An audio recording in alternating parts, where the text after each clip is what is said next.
The RV Show USA is brought to you by Flagstaff, building better RVs, making smarter RVers.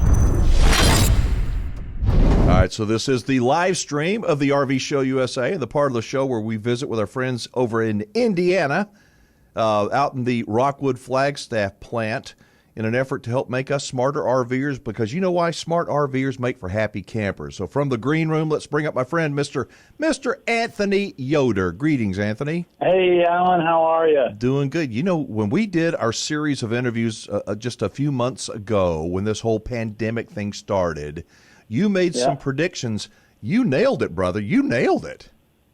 You know, I'm happy that, grateful, fortunate, whatever you want to say, the predictions paid off. We were kind of hoping and wishing that once everything was kind of, you know, people were able to leave their house again, they'd start RVing, and they did. So we're definitely fortunate that people have taken that path. So. Absolutely. More people than ever, I think, are interested in camping and RV. My notes say that you want to talk about lamination and aluminum. So before we get too much into like stuff y'all do at your plant, what is lamination? What are we talking about? Explain it for the people that may go, well, what are they talking about? What is lamination?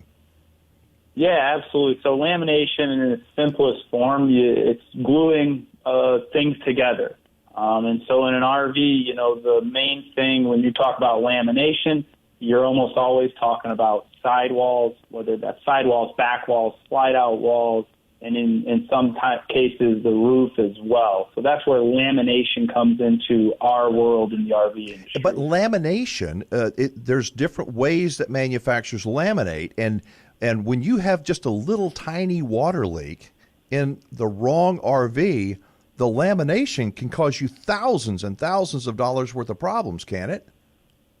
That's right. Yeah, there's many different. What do they say? There's many different ways to skin a cat. There's many different ways you can laminate a trailer, and you know we'll do it differently than other manufacturers. And some will claim that theirs is the best. This is best. This is this and that. And we've got a couple of a little bit of video. I think Shemai is showing it right now on the screen of what lamination. This is lamination that's separated, folks, and most of the time it comes from a water leak, poor maintenance, a poorly built RV. But some RVs that are pretty expensive still have lamination issues, Anthony. But you know that once you have this kind of a problem, it's difficult to resolve, isn't it?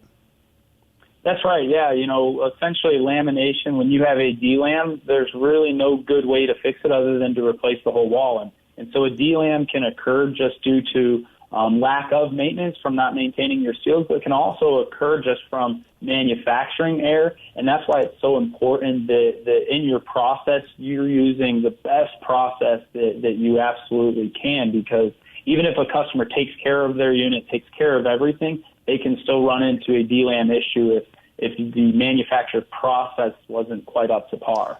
Describe for me what I've been through the plant, your Rockwood Flagstaff plant there in Millersburg, and it's just fascinating. Describe the aluminum and lamination, how that kind of works in conjunction with each other. Walk me through that process. Yeah, so here at Rockwood Flagstaff, we're kind of blessed and fortunate that we have our own. It's about 100,000 square foot facility where we do all of our aluminum frame welding and all of our own lamination. Not everyone has that luxury where maybe they have to contract that out, which can lead to other issues. But we do it all right in-house, right there in Millersburg, right next to all of our other plants. We're able to control temperature and humidity throughout the process, which when you're working with glue, temperature and humidity are very important things to control. But we're doing it all right there. It really starts with our weld shop, doing, full double welded aluminum frames on everything we build. Whether you're peeking at our roof, our floors, our walls, heck, even our bed bases and dinette bases were all aluminum, where in a lot of RVs out there, you'll see in a lot of those places they're using wood.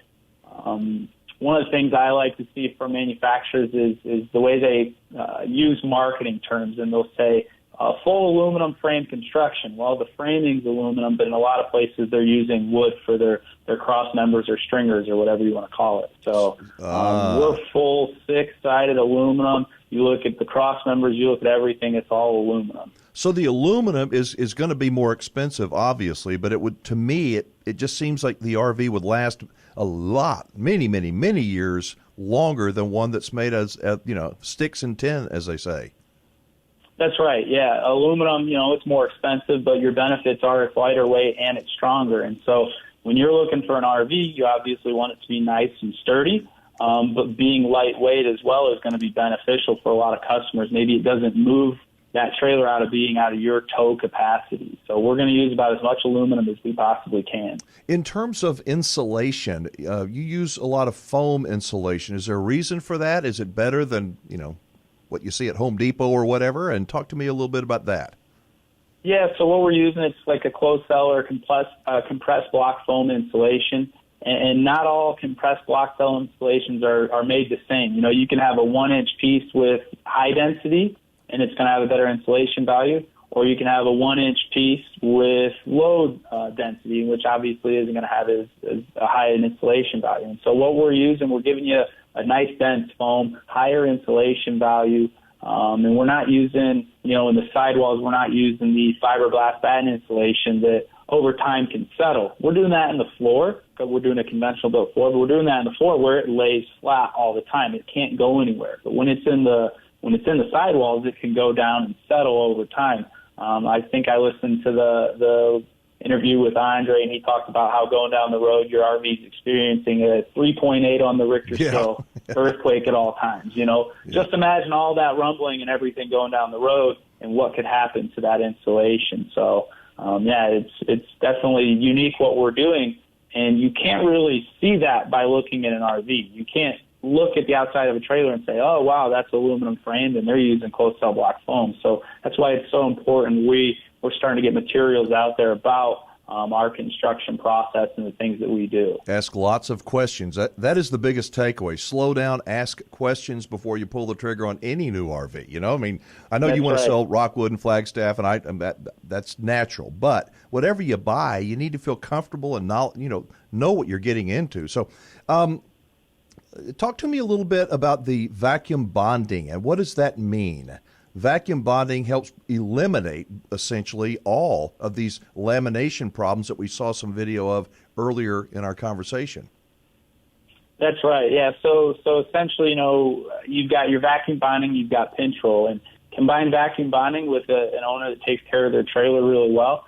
You're going to end up with an RV that lasts a long time. So the two common lamination processes in the industry are going to be the pinch roll, which essentially what you're doing is spraying glue, putting your pieces together. So it's your substrate with your fiberglass on it, your foam, you've got all your framing, and then it goes through a pinch roller, which provides 1,000 pounds of pressure for 1 second, spreads that glue out and gives you your bond. Or there's the alternative, which we do at Rockwood and Flagstaff, is going to be we're laying down the glue, piecing your parts together, and then putting everything in a vacuum bag press where it sits and cures for anywhere from like 20 to 30 minutes, depending on that temperature and humidity. And what you're doing is with that vacuum pressure, now your glue isn't just coating the surface of that foam and sticking to your substrate. That glue is actually penetrating into your foam because it's a liquid glue. It's penetrating down into that foam and giving you a better bond. The ways we've tested this and looked at this, and our laminoids, as they call themselves over at our lamination facility, they'll look, and when they'll pull a pinch rolled wall and pull it apart, that wall actually breaks right at the bond where the substrate is meeting the foam, which obviously when you're trying to bond things together, you don't want your bond to be the weak point. When they take a vacuum bonded wall and pull that apart, what it ends up doing is really just slicing that foam and grabbing foam on each side. And so really your foam is your weak spot. It's not your bond, which is going to help prevent your delamination issues. So it's a combination of all the aluminum that you use with the vacuum bonding and the type of insulation. All those things add up to making, obviously a Rockwood or a Flagstaff, and which is a pretty dang good travel trailer and fifth wheel. So, Anthony, this is the kind of thing I think that a lot of RV buyers should really know, that I think it could help prevent many, many bad decisions. That's right. And it's really hard to, before I started in this industry, I didn't know the difference between even an aluminum-sided trailer or a fiberglass-sided trailer. And so that's why it's so important to ask questions, because almost everyone makes a really nice-looking trailer. And you can't really tell unless you really dive into how that construction process is. And by no means is no one else doing what we're doing, but it's very few and far between. It's why it's so important to ask questions, because it will help you in your ownership experience have a better experience to know exactly the steps that manufacturer went through in their construction process. This is such good information to know. I want to close it by getting your take. I'm reading some on the internet that these, trolls maybe, are saying that manufacturers are just spitting out the RV so fast right now that they're all junk coming off the line. And what does Anthony Yoder say about that? True or false? Yes. So actually today, we sit October 14th. So compare this to this time last year. We are actually building less trailers than we were last year.